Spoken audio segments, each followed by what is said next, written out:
Hola, soy Lilith. En esta ocasión te traigo una nueva historia. Espero que te guste y me regales un like y te invito a que me cuentes tus historias por más increíbles que sean. Este mundo está lleno de seres y situaciones increíbles, que muchas veces no contamos por pena. No te preocupes si tú lo deseas, podrían ser anónimas. Me despido y disfruta la narración.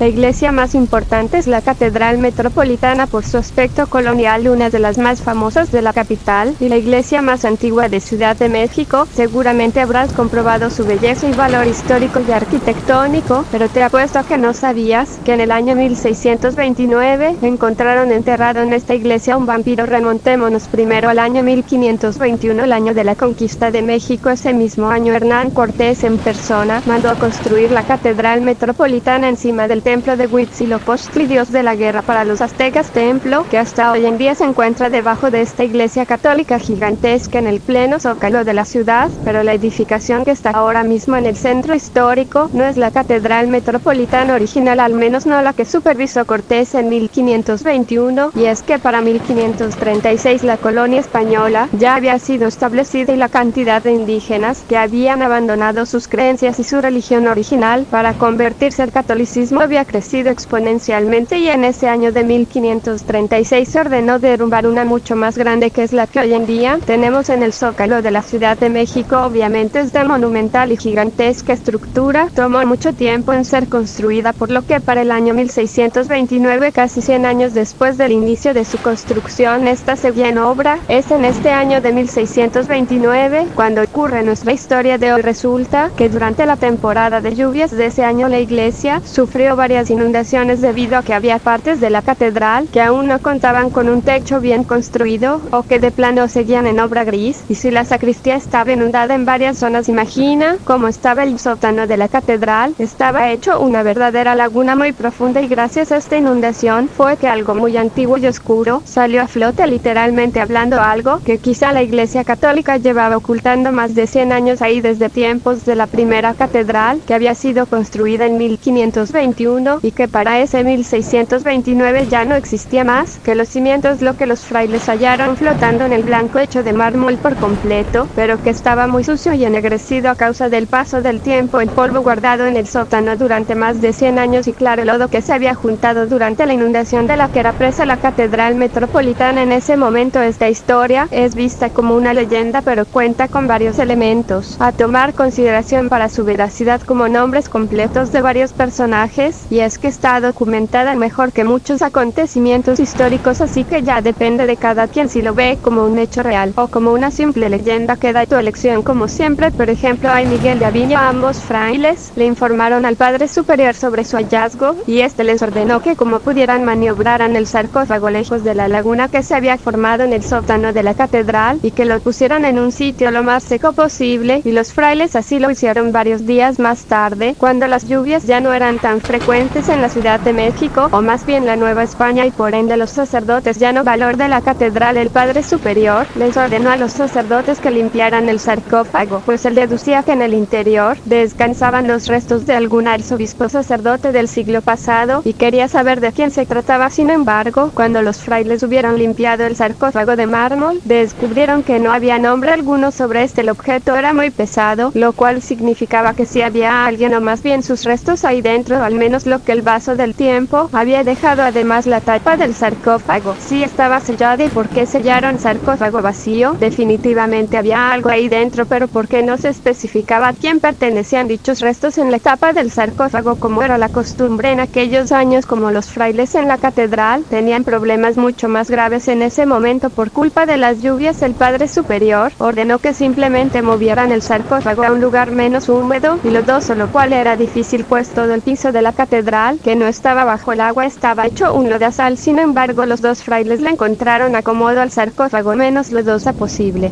Al terminar la fatigosa labor, Fray Miguel notó que el hábito de Fray Tomás, es decir, la túnica que usan los sacerdotes, estaba roto a la altura del muslo. Mira, se te debió haber atorado en un clavo o algo. Así, cuando movimos el sarcófago, le indicó Fray Miguel a Fray Tomás para que éste remendara su hábito o consiguiera uno nuevo. En cuanto más, confirmó lo que le decía su compañero y metió sus dedos medio e índice en el agujero de la tela. Palideció y se le cerró la garganta de inmediato, pues resulta que en algún momento, cuando estaban moviendo el sarcófago, Fray Tomás se sentó por unos instantes sobre la tapa de este para descansar. Estando ahí sentado, el fraile sintió claramente como alguien lo había jalado del hábito justo en la zona del muslo. No se sintió como si la tela se hubiera atorado, sino como si en efecto alguien la hubiera jalado con fuerza, porque además el fraile estaba sentado sobre la tapa del sarcófago, sin moverse. ¿Con que se iba a atorar? Tras sentir el tirón, el sacerdote había volteado hacia abajo y obviamente no vio nada ni a nadie. Una de las esquinas de la tapa del sarcófago había un agujero. Un infantil pensamiento pasó por la cabeza del sacerdote al ver dicho agujero en la tapa, que el muertito en el interior del sarcófago había jalado de su hábito. De inmediato el sacerdote alejó este pensamiento de su mente, se rió un poco y se bajó del sarcófago, siguiendo con su labor. Pero ahora que su compañero le había indicado que a su hábito le faltaba un pedazo, Fray Tomás confirmó que en efecto alguien, o mejor dicho algo, había tirado de su ropa desde el interior del sarcófago. El fraile se persignó. Sabía que quien fuera que estuviera dentro de ese ataúd no podía seguir vivo después de más de 100 años, pero como religioso pensó en un alma en pena o un engendro que se aferraba al mundo de los vivos, por lo que simplemente se santificó y desde entonces no volvió siquiera a acercarse al dichoso sarcófago, y esperaba que el Padre Superior no le fuera a encomendar moverlo otra vez. Si llegaba a hacerlo con toda la pena del mundo, se negaría. Pero Fray Tomás no dijo nada a nadie sobre el ridiculizado yací durante semanas. El sarcófago permaneció en el sitio en donde lo habían colocado Fray Miguel y Fray Tomás, y nadie le prestó mucha atención realmente hasta que una tarde, ya cerca del anochecer, el joven organista de la catedral, en ese entonces llamado Fermín de Huesca, llegó al recinto, pues el nuevo órgano había llegado desde España aquella mañana. Mientras Fermín esperaba al Padre Superior para que lo atendiera, el curioso joven encontró el sarcófago de mármol, que hasta ese momento solo había traído molestias a los frailes, pues estorbaba bastante, pero el Padre Superior no había tenido tiempo de revisarlo todavía. Fermín, el organista, comenzó a examinar el objeto para pasar el tiempo. Al igual que el Padre Superior, Fray Miguel y Fray Tomás notó que el nombre del difunto no había sido tallado ni grabado en ningún sitio, pero al igual que Fray Tomás semanas antes, Fermín notó el pequeño agujero que el sarcófago tenía en la esquina superior de la tapa. Como ya estaba aburrido y prácticamente Fermín era un adolescente, arrancó una hoja de la libreta que llevaba, la hizo rollito y la introdujo por el orificio. De inmediato el joven, que debía haber ratas en el interior, juguetón el chico, estaba esperando que un roedor comenzara a mordisquear el rollito de papel, pero el pánico lo invadió cuando alguien tiró brusca y fuertemente del trocito de papel desde el interior del sarcófago, rompiéndolo por la mitad. Auxilio, auxilio, hay alguien dentro del sarcófago, gritaba Fermín mientras corría desesperado por la catedral en busca de ayuda, salpicándose los zapatos de lodo. El sol se había puesto casi por completo para ese momento y la catedral, enlodada, inundada y prácticamente en ruinas, volvía todo aquello aún más aterrador de lo que ya de por sí era. De pronto el joven organista chocó con el Padre Superior, quien se dirigía a la nave de la iglesia precisamente a encontrarse con él. Al ver el estado del chico, el sacerdote le preguntó qué le ocurría, lo que Fermín, con voz temblorosa y ojos llorosos, le contó lo que le acababa de pasar. Primero el sacerdote desestimó la historia de Fermín diciéndole que debía tratarse de figuras nada más, pero incluso algo molesto, el organista defendió su historia y para comprobarla le mostró al fraile la mitad del rollito de papel con aún llevaba en la mano. El Padre Superior pudo comprobar que en efecto aquel papel no estaba roído por un roedor, sino roto de tajo, y además estaba sucio y ennegrecido, como si la mano que había roto el papel estuviera enlodada desde hace días. La otra mitad está dentro del sarcófago, le dijo Fermín al sacerdote, haciendo referencia a la mitad faltante del trozo de papel. Con curiosidad más que con temor, el Padre Superior se dirigió en ese mismo momento a donde estaba el sarcófago. El hombre tomó un cirio para iluminar lo más posible hacia el interior por el agujero de la tapa del sarcófago. En un santiamén el rostro del sacerdote pasó de reflejar incredulidad a reflejar el más profundo y puro de los miedos. ¡Santo Dios!, exclamó el sacerdote, alejando el rostro del sarcófago y retrocediendo velozmente después de haberse asomado por el agujero. Al día siguiente el ingeniero de obra de la catedral y los trabajadores que asistían a la construcción no se presentaron a trabajar por por órdenes del Padre Superior, y de hecho nadie entró ni salió de la Catedral Metropolitana aquel día más que el oidor que el Santo Oficio, pues este había solicitado su apoyo sobrenatural del aterrado sacerdote, y al finalizar le pidió que le describiera al ser que había logrado entrever a través del agujero en el sarcófago. El Padre Superior, al borde del llanto, le dijo que no era capaz de describirlo, pero sin duda era lo más horrible que hubiera visto en su vida, algo entre humano y animal, quizá un espíritu maligno o un demonio que había sido encerrado en aquel sarcófago, y por eso quizá el objeto no tenía inscripción alguna. El oidor creyó el relato del fraile y se comunicó de inmediato con el Santo Oficio para solicitar su intervención y abrir el sarcófago, para sacar de su interior al horroroso espectro que habitaba y para poder liberar de esta forma a la Catedral Metropolitana de aquel horrendo demonio. El Santo Tribunal le dio luz verde al oidor, y esa misma noche enviarían a la Santa Hermandad y a un grupo de exorcistas a la Catedral Metropolitana para realizar un ritual de exorcismo y así expulsar al espíritu que estaba encerrado dentro del sarcófago. Pobres sacerdotes, si tan solo hubieran sabido que no se enfrentaban a ningún demonio sino aparecer antes de pasar al clímax.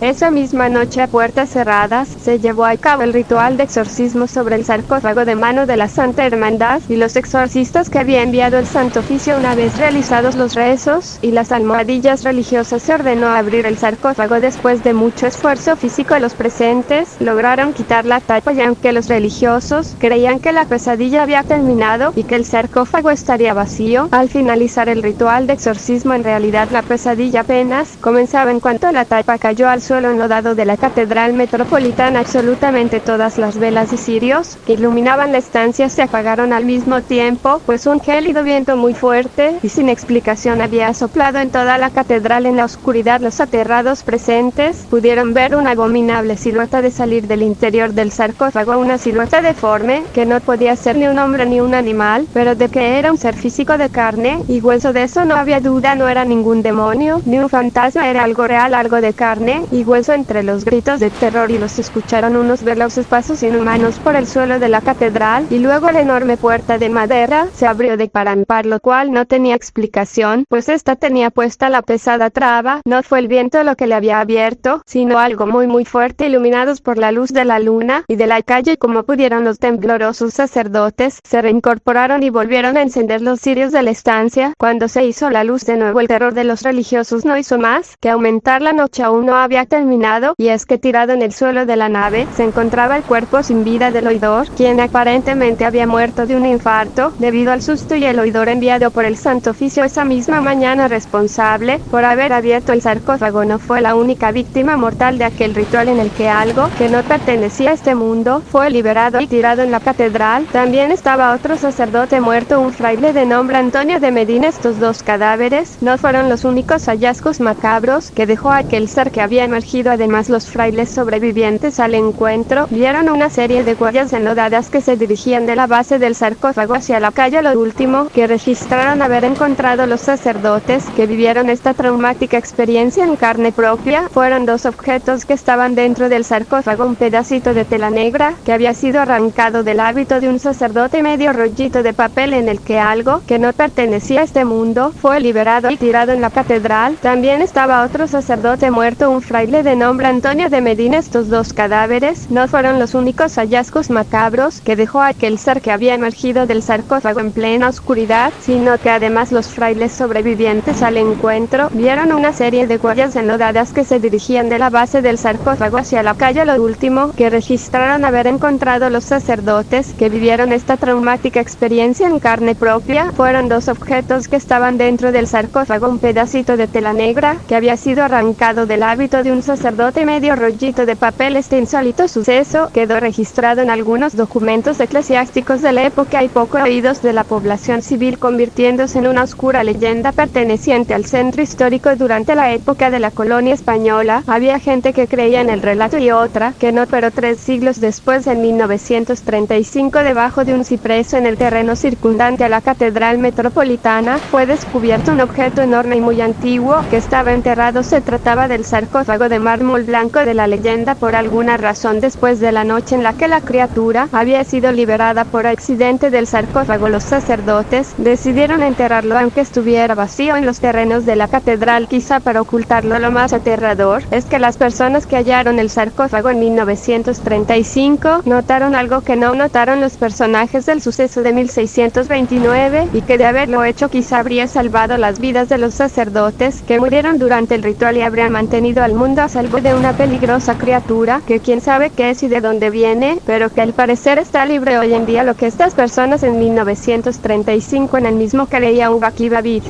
Esta es una cita de la Vulgata, libro de Isaías, capítulo 34, y si te preguntas qué significa esta frase traducido al español, significa, y cito, aquí yace un vampiro. Hasta el día de hoy, casi 400 años después de este suceso paranormal ocurrido dentro de la Catedral Metropolitana, se desconoce el paradero del misterioso sarcófago de mármol, y claro, se desconoce el paradero de la criatura que escapó de su interior en 1629. Tampoco se sabe quién dejó aquel sarcófago en el sótano de la catedral antes de su remodelación hace medio milenio, ni por qué o de dónde provenía el sarcófago. Lo único que podemos deducir tras unir todos los cabos sueltos es que aquella tormentosa noche de 1629 un grupo de sacerdotes liberaron sin querer a un vampiro, y ese vampiro desde entonces ronda libre por la Ciudad de México. Investigación por Luis Mario Vargas.